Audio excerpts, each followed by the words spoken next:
Hello everyone, welcome to EduTap. So in today's JAP Foundation series, we will be discussing the topic complaints to the District Commission.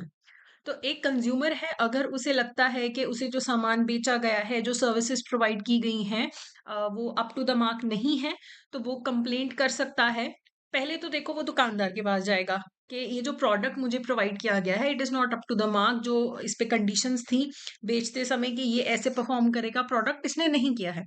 तो पहले वो दुकानदार के पास जाएगा, वहां अगर उसकी क्वेरी नहीं रिजॉल्व होती है तो फिर वो डिस्ट्रिक्ट, स्टेट या नेशनल कमीशन जा सकता है, डिपेंडिंग अपॉन कि जो value of goods and services है वो कितना है। तो अगर तो value of goods and services involve 1 CR तक है, 1 करोड़ तक है, तो वो डिस्ट्रिक्ट कमीशन के पास जाएगा। तो ठीक है, एक complaint can be made to the district commission concerning जो गुड सोल्ड है, डिलीवर्ड है, या अग्री किया है सेल करने के लिए, अग्री किया है डिलीवर करने के लिए, या कोई सर्विस प्रोवाइडेड है या अग्रीड टू बी प्रोवाइडेड है, यानी कि अभी अग्री किया है कि सेल करेंगे या सर्विस प्रोवाइड करेंगे, तो भी आप डिस्ट्रिक्ट कमीशन के पास जा सकते हैं। अब कंप्लेनेंट कौन हो सकता है? एक तो जो कंज्यूमर है, जो कंज्यूमर है जिसने कंज्यूम किया है, कोई रिकॉग्नाइज्ड कंज्यूमर एसोसिएशन है। अब देखो, अगर मुझे कंप्लेंट करनी है और मैं किसी कंज्यूमर एसोसिएशन की हेल्प लेती हूँ, वो मेरी तरफ से कंप्लेंट करते हैं, तो ज़रूरी नहीं है कि I should be a member of that consumer association. हो सकता है कि ऐसे हमारे जैसे 4-5 लोग हैं जिनकी सेम टाइप की कंप्लेंट है सेम पर्सन के अगेंस्ट, तो वो मिलके भी कंप्लेंट कर सकते हैं अगर डिस्ट्रिक्ट कमीशन अलाउ करे। गवर्नमेंट बॉडीज यानी कि स्टेट गवर्नमेंट, सेंट्रल गवर्नमेंट, कोई भी गवर्नमेंट बॉडी भी कंप्लेंट कर सकती है। लीगल एयर या रिप्रेजेंटेटिव भी कंप्लेन कर सकता है। अगर जो पर्सन है, कंज्यूमर है, उसकी डेथ हो जाए तो उसके लीगल एयर्स या रिप्रेजेंटेटिव भी कंप्लेंट कर सकते हैं, और माइनर के केस में उसके पेरेंट या लीगल गार्डियन भी कंप्लेंट कर सकते हैं। ओके, सो एलिजिबल कंप्लेनेंट्स हमने देख लिए। अब जब भी एक कंप्लेनेंट कंप्लेन करेगा तो उसे साथ में फीस देनी पड़ेगी, as notified by the central government, उस हिसाब से फीस होती है। लेकिन अगर जो गुड्स एंड सर्विसेज इन्वॉल्व हैं, उनकी अगर वैल्यू 5 लाख रुपए तक की है, तब फिर कोई भी फीस देने की जरूरत नहीं है। जो फीस पे की जाती है, demand draft, drawn on nationalised bank हो सकता है, कोई इंडियन पोस्टल ऑर्डर हो सकता है, क्रॉस, या कोई इलेक्ट्रॉनिक मोड के थ्रू भी पेमेंट हो सकती है। अगर आपकी जो कंप्लेंट है वो ऑलरेडी किसी कॉम्पिटेंट सिविल कोर्ट के पास है, वहां सब जुडिस है, वहां अगर ऑलरेडी केस चल रहा है, तो डिस्ट्रिक्ट कमीशन जो है आपका केस नहीं लेगा। अब जब एक डिस्ट्रिक्ट कमीशन के सामने कोई केस जाता है, तो सबसे पहले प्रोसीडिंग्स के दौरान प्रेसिडेंट और कम से कम एक मेंबर अवेलेबल होना चाहिए हेयरिंग के टाइम पे। हो सकता है कि जैसे 2 दिन किसी ने हेयरिंग करी, तीसरे दिन वो पर्सन अवेलेबल नहीं है, तो उसकी जगह भी कोई फिर कंटिन्यू कर सकता है, दूसरा मेंबर।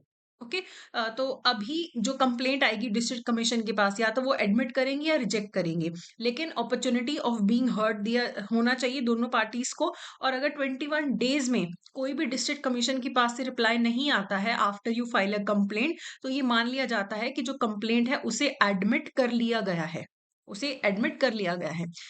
पहली हियरिंग के टाइम पे या लेटेस्ट स्टेज पे कभी भी अगर डिस्ट्रिक्ट कमीशन को लगता है कि ये केस को मीडिएशन के थ्रू, बातचीत के थ्रू सॉल्व किया जा सकता है, तो वो रेफर कर सकते हैं मीडिएशन के लिए। दोनों पार्टीज को कंसेंट देना होगा कि ठीक है, हम मीडिएशन के थ्रू केस को सॉल्व करना चाहते हैं।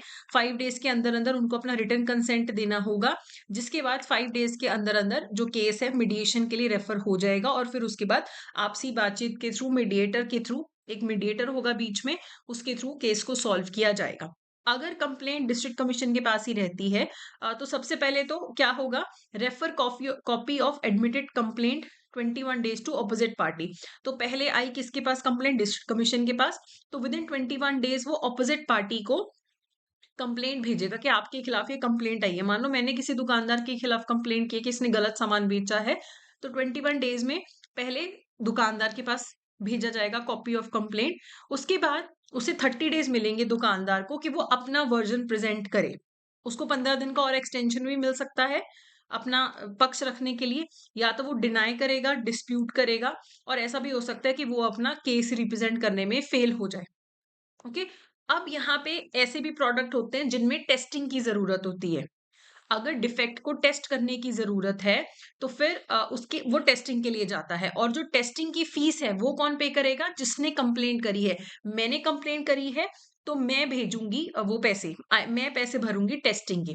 और जो कंप्लेंट है वो 3 मंथ्स के अंदर अंदर रिजॉल्व होनी चाहिए। अगर टेस्टिंग रिक्वायर्ड नहीं है, अगर टेस्टिंग रिक्वायर्ड है तो 5 मंथ्स के अंदर अंदर कंप्लेंट का सॉल्व होना जरूरी है। और जो डिस्ट्रिक्ट कमीशन है उसके पास सेम वही पावर्स हैं जो सिविल कोर्ट के पास होती है, जो सिविल कोर्ट के पास होती है under the code of civil procedure 1908। और हर प्रोसीडिंग को जुडिशियल प्रोसीडिंग माना जाता है। अब डिस्ट्रिक्ट कमीशन जब इस केस को पकड़ता है, सॉल्व करता है, तो या तो वो रिमूवल करने के लिए बोल सकता है। डिफेक्ट को पता लग गया कि डिफेक्ट है, या तो दुकानदार को बोलेगा कि इस डिफेक्ट को रिमूव कर दो, प्रोडक्ट को रिप्लेस कर दो, या पैसा वापस कर दो, रिटर्न कर दो प्राइस। वो ऐसा भी बोल सकते हैं कि आगे से ये गुड्स आप नहीं बेचोगे क्योंकि ये अनसेफ है। कोई अनफेयर ट्रेड प्रैक्टिस इन्वॉल्व थी, उसे डिसकंटिन्यू करने के लिए भी बोला जा सकता है। और कोई लॉस और इंजरी हुई है कंप्लेनेंट को, तो उसकी कंपनसेशन भरने के लिए भी बोला जा सकता है। मैन्युफैक्चरिंग रोकने के लिए बोला जा सकता है। और जितना वैल्यू है गुड्स का, जो कंप्लेंट में गुड्स इन्वॉल्व हैं, जो कंपनसेशन होगी वो कम से कम 25% of the value of goods होनी चाहिए। कि अगर 1 लाख रुपए का सामान है तो कंपनसेशन कम से कम 25,000 मिलनी चाहिए है। और डिस्ट्रिक्ट कमीशन के पास पावर है कि वो अपने ही ऑर्डर को विद इन 30 डेज रिव्यू कर सकते हैं।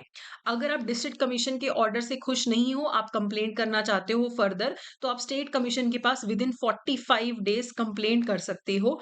एंड कई बार 45 डेज से एक्स्ट्रा टाइम भी मिल जाता है अगर आप सफिशिएंट कॉज बताओ कि आपने 45 डेज में क्यों आगे अपील नहीं करी है स्टेट कमीशन के पास।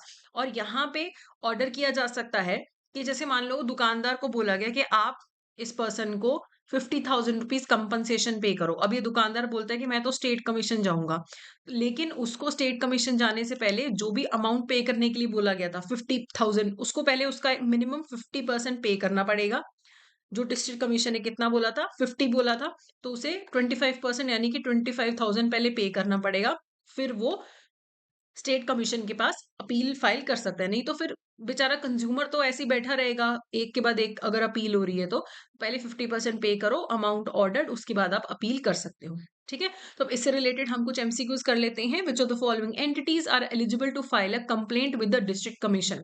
कंज्यूमर एसोसिएशन कर सकती है, multiple consumers with the same interest कर सकते हैं, government bodies, legal representative, parents और legal guardians of the minor. तो सारे के सारे लोग जो हैं वो कंप्लेंट कर सकते हैं। इवन अगर ऐसा भी आपके एग्जांपल है एक, कि अगर एक पर्सन किसी की बर्थडे पार्टी पे गया है और वहां पे उसने केक कंज्यूम किया और वो केक खराब था, उसकी तबीयत खराब होगी, तो वो भी as a consumer complaint file कर सकता है। Okay. Next is what is true regarding prescribed fee for filing a complaint with the Consumer Dispute Redressal Commission under the CPA 2019. तो जो फीस है उसके रिगार्डिंग कौन सी स्टेटमेंट सही है? No fees for any complaint file, नहीं, ऐसा तो नहीं है, फीस तो पे करनी पड़ती है। 500 फिक्स्ड है, ऐसा भी नहीं है। हाँ, अगर आपके गुड्स और सर्विसेज की वैल्यू 5 लाख तक है तब आपको कोई भी फीस पे नहीं करनी पड़ती है। ये यहाँ पे करेक्ट ऑप्शन है, तो सी इज द करेक्ट ऑप्शन। अगला है, the district commission proceeding should be conducted by the president at least dash sitting member. तो जो प्रोसीडिंग्स है प्रेसिडेंट करेगा विद एटलीस्ट 1 सिटिंग मेंबर, एक सिटिंग मेंबर होना चाहिए है। ठीक है, अगला क्वेश्चन जो है लास्ट, इसका आंसर आप मुझे जरूर कमेंट सेक्शन में दीजिए। According to the consumer protection act, how can a person appeal against an order issued by district commission to the state commission और हायर अथॉरिटीज? तो अपील का क्या प्रोसीजर है? डिस्ट्रिक्ट से जब स्टेट को जाता है, रिटर्न रिक्वेस्ट भेजनी है 30 डेज में, रिटर्न अपील फाइल करनी है 45 डेज में, नेशनल कमीशन को अपील फाइल कर सकते हो 60 दिन में, या फिर कोई भी अपील अलाउड नहीं है। तो आप इसका आंसर जरूर मुझे कमेंट सेक्शन में दीजिएगा। बाकी अभी एग्जाम्स आपके थोड़ा सा डिले हो गए हैं बिकॉज ऑफ द इलेक्शंस, तो अगर आप एग्जाम के लिए प्रिपेयर करना चाहते हैं, you can enroll in our JAIIB master course. 85% ऑफ मिलेगा अगर आप जैब 85 कोड यूज करेंगे। इस कोर्स में आपको रिकॉर्डेड क्लासेस के साथ साथ फुल लेंथ टेस्ट मिलेंगे, हर टॉपिक हर सब्जेक्ट के आपको एमसीक्यूज मिलेंगे। बाकी हमारे डिस्कशन फोरम है, बाकी हमारा एक क्विक रिवीजन बैच भी शुरू हो रहा है जिसमें with in like 15 hours her subject को 15 आवर्स देके आपको रिवाइज करवाया जाएगा। ओके, सो ये था हमारा आज का सेशन। अगर आपको ये सेशन यूजफुल लगा है तो please go ahead and subscribe to our YouTube channel. So that's it for today, thank you so much.